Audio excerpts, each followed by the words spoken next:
Dieu et la philosophie de Étienne Gilson. Ah, Dieu et la philosophie, une impolitesse pour cette époque. Car enfin, comment voulez-vous honorablement parler des grandes causes sans évoquer Dieu?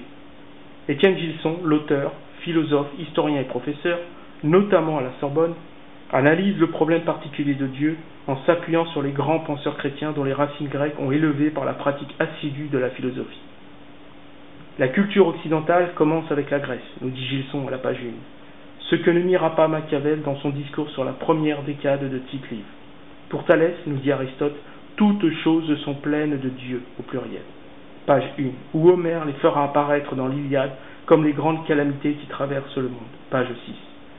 La réponse d'Agamemnon à la colère d'Achille révèle cette pleine puissance divine, celle de Zeus. C'est un Dieu qui a tout accompli, répond-il pour se justifier. Page 7.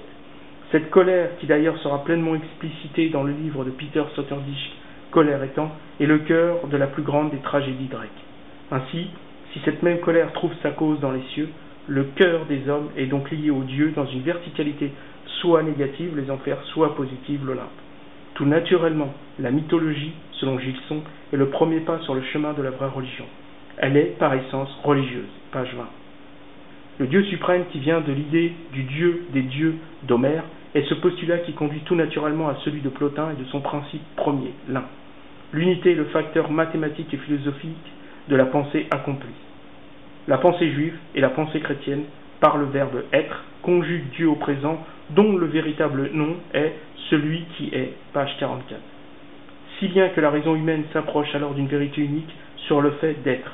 Être profondément, c'est être par excellence, c'est être véritablement et éternellement, puisque toujours présent et donc toujours vivant, page 55. C'est l'existentialité de Dieu détachée du texte mythologique et d'un narratif fantasmé.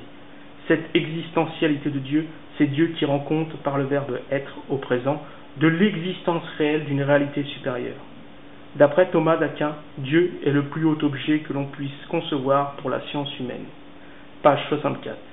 C'est le seul postulat qui peut répondre à cette question de Leibniz, à savoir, pourquoi y a-t-il quelque chose plutôt que rien? Page 116. Ainsi, la non-existence de Dieu ôte toute cause suprême à toute chose, qui même si elles peuvent être expliquées par toute une série de lois mathématiques, géométriques et physiques, n'auront pourtant aucune raison profonde, ces mêmes choses, d'exister, ni même de donner du sens, puisqu'elles seraient le produit du seul hasard. Pour répondre à cela, Gilson s'appuie sur Spinoza. Dieu est l'essence absolue, page 85, dit-il tout en ajoutant qu'il a de lui-même un pouvoir d'existence infini. Les arguments du professeur Victor Brochard dans son ouvrage Le Dieu de Spinoza sont également à méditer. Pour synthétiser, Dieu est le véritable sens du problème de l'existence, page 90. Pour certains, comme Rousseau et Voltaire, les termes horloger et architecte sont plus appropriés.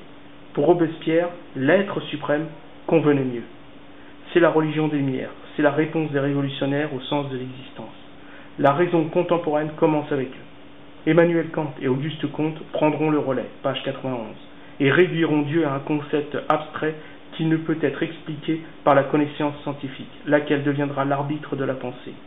Ainsi, la science ne demande jamais pourquoi les choses arrivent, mais comment elles arrivent. Page 93. Si d'emblée on écarte les causes premières et les causes finales, on évacue alors les Grecs à travers Platon, Aristote et Plotin, tout en ôtant aux Juifs la révélation du Dieu unique et aux chrétiens le Christ, où se sont greffés des penseurs comme Thomas d'Aquin, Descartes, Pascal et Spinoza, jusqu'à Simone Veil avec un grand W. Cette base est un bien essentiel, puisqu'elle offre à l'existence une finalité et une substance de Dieu par le Christ. Dieu est ainsi rendu visible par les yeux et la raison.